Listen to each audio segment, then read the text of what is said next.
বন্ধুরা, hi friends, দেখুন একটা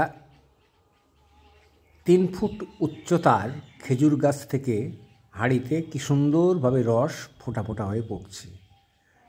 শীতকাল মানেই খেজুর রস মানেই নলেন গুড়, আর নলেন গুড় হলো সেই বিখ্যাত জয়নগরের মোয়া মনে করিয়ে দেয়।